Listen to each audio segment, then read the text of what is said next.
Halo teman-teman semuanya, kembali lagi di Jurnal Laska Podcast.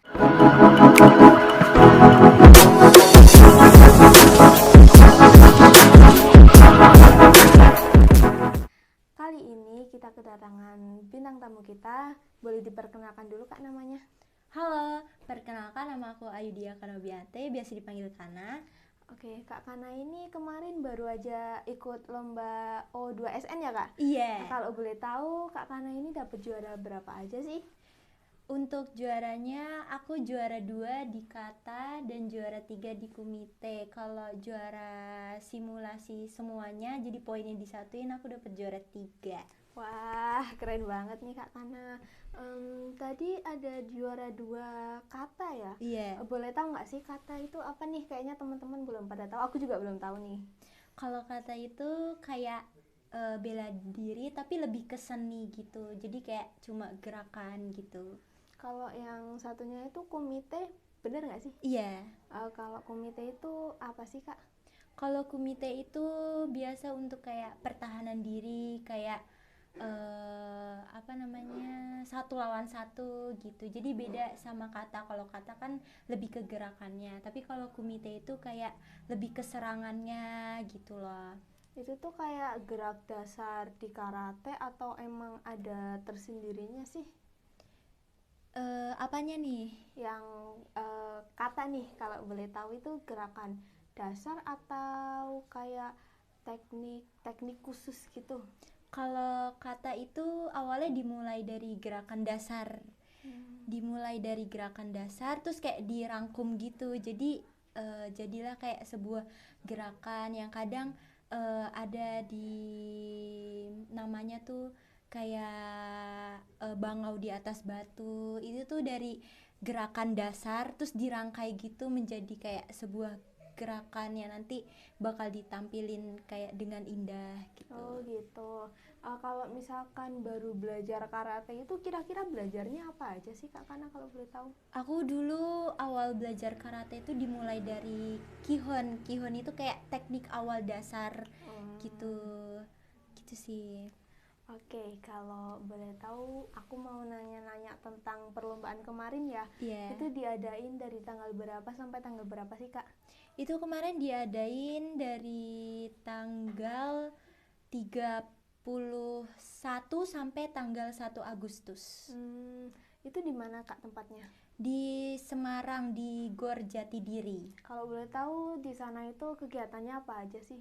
Aku kan berangkat dari sana itu tanggal 30 ya. Nah, terus mulai acaranya itu dari mulai tanggal 31 dari technical meetingnya, terus habis itu dari persiapan semuanya kayak arahan-arahan gitu. Terus habis itu mulai latihan itu dimulai tanggal 31-nya, terus habis itu mulai lombanya itu dimulai tanggal 1-nya. Itu lombanya sekalian pengumuman atau ada hari tersendiri buat pengumumannya gitu sih? Itu sekalian pengumuman, jadi selesai pertandingan semua karena kan ini kan kayak O2SN gitu ya, jadi tuh kayak udah terpilih-pilih gitu sih, jadi pesertanya otomatis kayak sedikit dan itu semuanya langsung di hari itu juga. Oh gitu. Jadi O2SN ini tuh kayak seperti ada perlombaan tetapi ada seleksinya gitu nggak sih Kak? Ada. Jadi sebelum aku ke tingkat provinsi ini, aku sempat ikut seleksinya itu pas kita liburan sehabis ujian kemarin itu. Dan itu seleksinya juga mendadak sih. Waduh. Kalau boleh tahu sebelum berangkat buat ikut lomba O2SN ini tuh persiapan Kak Kana apa aja sih sebelum datang ke Semarang dan berlomba? Yang pertama sih pastinya latihan, tapi sebelum latihan tuh aku sempat kayak cedera. Waduh. Kaki kiri dan sempat diterapi juga, terus sempat kayak rest beberapa hari gitu. Terus habis itu lanjut latihan lagi gitu. Kalau misalkan ditanya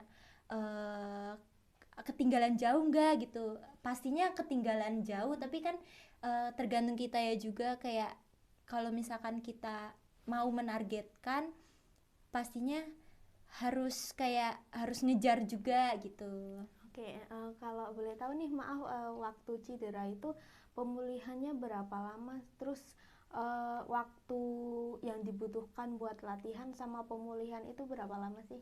Kalau pemulihan itu, kalau aku sih sebenarnya cederaku ini masih bisa buat latihan. Cuma kalau untuk resikonya, kalau untuk main gerakan itu selalu goyang, terus nanti kakiku tuh kayak kayak ototnya tuh lama-lama tuh bisa kayak sobek gitu. Wah, bahaya banget ya. Iya, nah terus habis itu kalau untuk pemulihan gitu sih, itu kan waktu itu sempat kayak terapi Iya. itu cuma kayak pertemuan 2 kali, waktu itu pertemuan 2 kali, dan itu langsung dibongkar semua, tapi belum 100%, masih kira-kira 70%, jadi belum semuanya dibongkar. Terus abis dibongkar itu, setelah itu kan latihan itu juga dibagi-bagi gitu, nggak langsung semuanya diambil gitu loh, nggak langsung kencang, soalnya kalau misalkan langsung kencang nanti ototnya itu kekunci lagi dan itu bakalan cedera lagi. Oh gitu. Oke Kak, karena punya hal-hal seru nggak sih selama perlombaan di O2SN di Semarang? Pastinya punya dong, dari mulai datang ke sana itu hal serunya ketika kan satu kamar ini kan beda-beda cabur ya, beda-beda Ya. cabur, beda-beda daerah juga gitu kan. Lah serunya itu di mana? Serunya itu pas ketika kita nggak saling kenal, nggak saling deket, nggak pernah ketemu. Ya. Terus ketika disatukan kamar kan, kalau nginep gitu kan pastinya kan apa-apa di dalam kamar itu kan. Ya. Walaupun sama siapa kita lakuin itu, semuanya itu di dalam kamar kan. Nah ini di dalam kamar itu dengan orang yang nggak pernah berinteraksi dengan kita, itu rasanya seru banget. Kayak dimulai dari nanya, "Hei, nama kamu siapa? Dari cabur mana?" Terus habis itu dari daerah mana? Terus banyak-banyak cerita. Itu seru banget. Dari mulai yuk kita nyari makan keluar gini gitu. Itu salah satu hal yang seru sih. Terus habis itu seru yang lain itu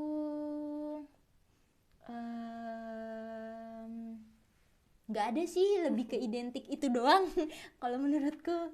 Berarti ditambah buat nambah-nambah temen juga ya, Iya, selain lomba gitu. benar. Oh, kalau keluh kesahnya ada nggak sih sebelum perlombaan itu?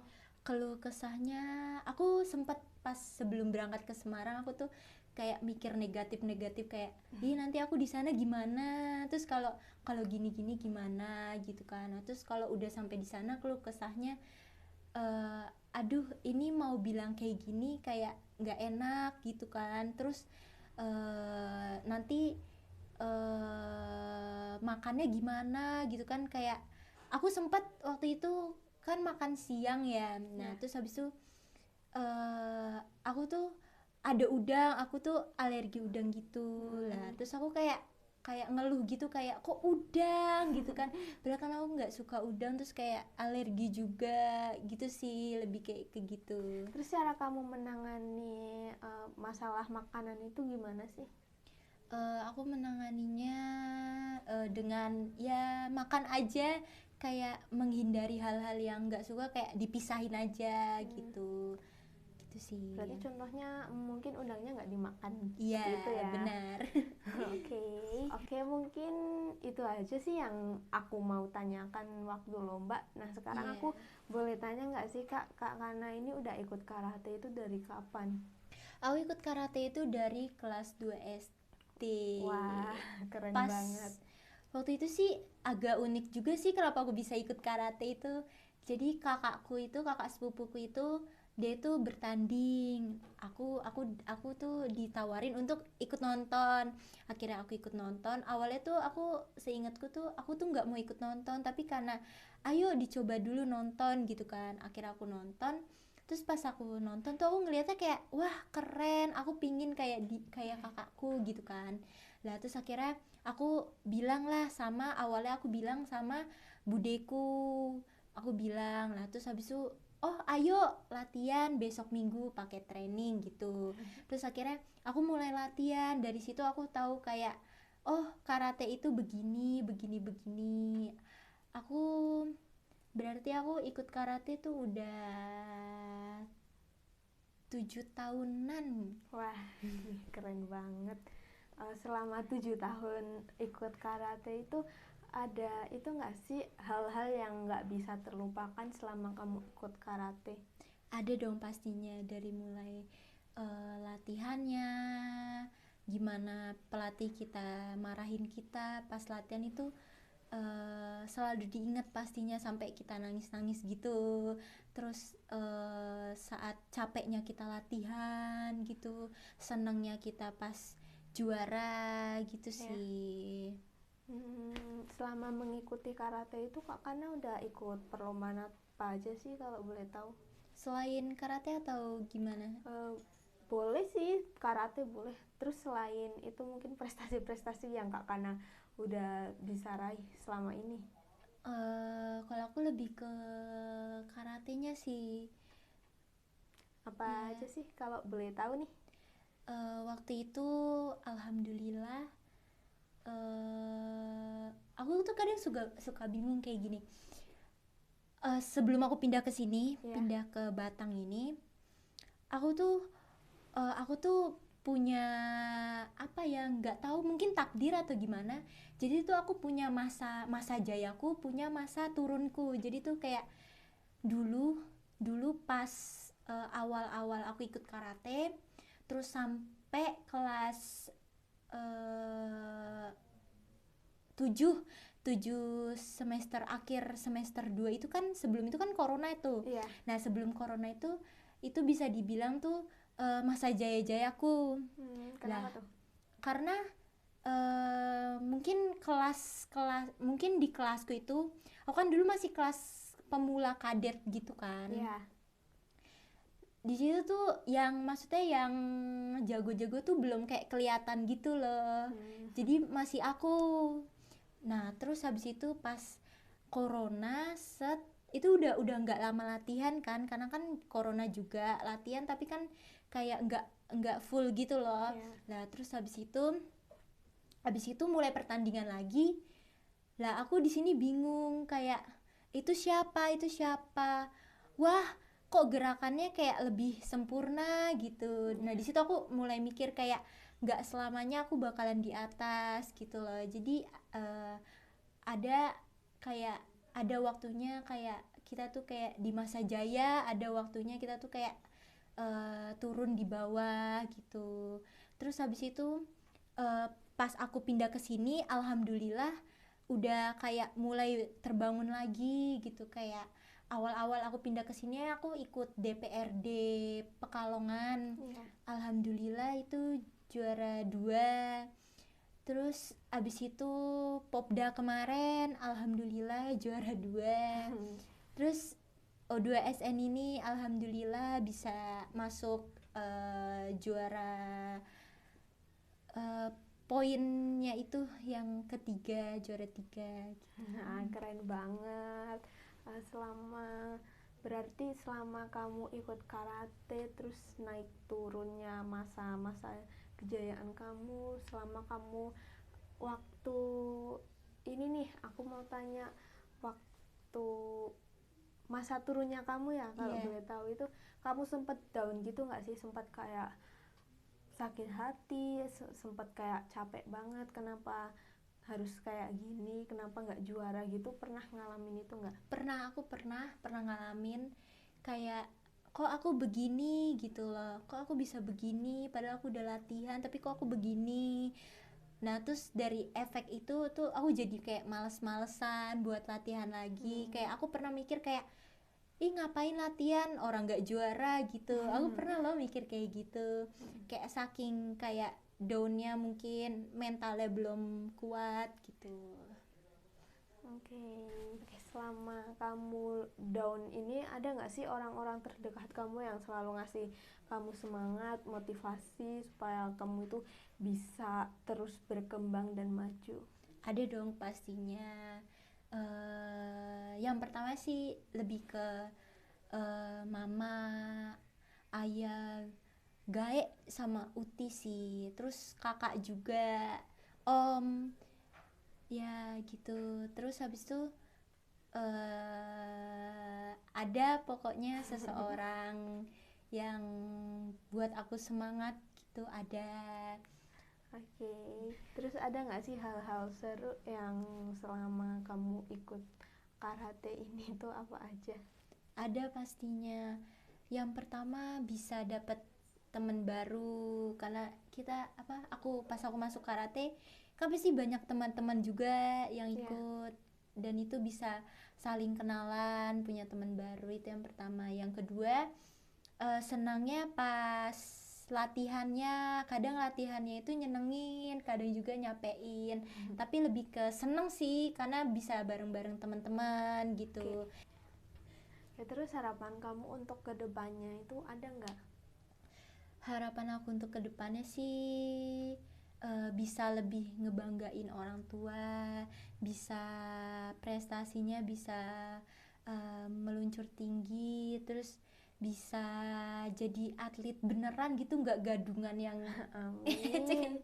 Amin. Terus habis itu bisa ngewujudin cita-cita dari prestasi yang aku bangun gitu sih. Oke, amin. Kita doakan semuanya, semoga Kak Kana bisa terus berkembang lagi, terus bisa mengejar impiannya nih. Amin. Kamu ada nggak nih kesan-pesan buat teman-teman di luar sana dan juga buat orang tua kamu, support system kamu selama ini? Ada dong pastinya. Yang pertama, kita tuh kayak nggak boleh yang namanya pantang menyerah. Itu sih yang pertama. Okay.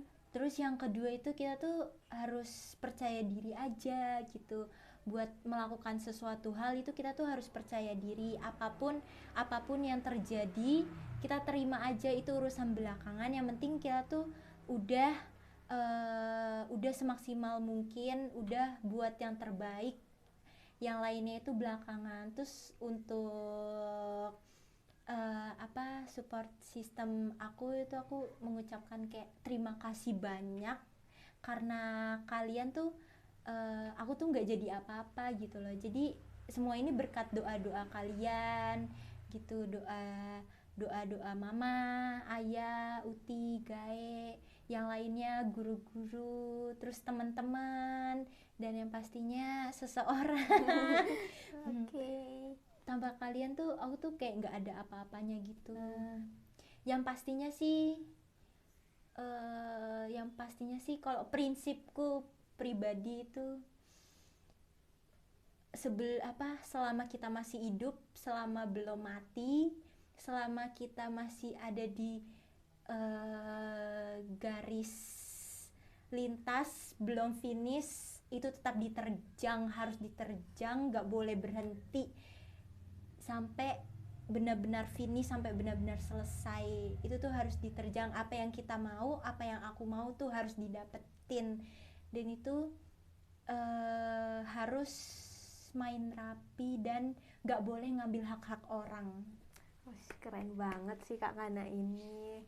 Kita gak kerasa nih ya udah ngobrol jauh banget, udah ngobrol sana kemari. Buat Kak Kana terima kasih nih ya udah mau datang di Jurnalaska Podcast ini.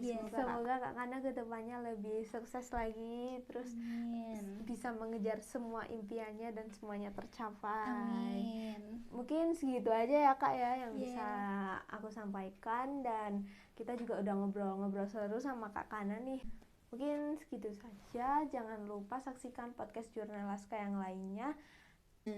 Saksikan terus video Jurnalaska selanjutnya. Aku Keila. Aku Kana. Sampai jumpa di video selanjutnya.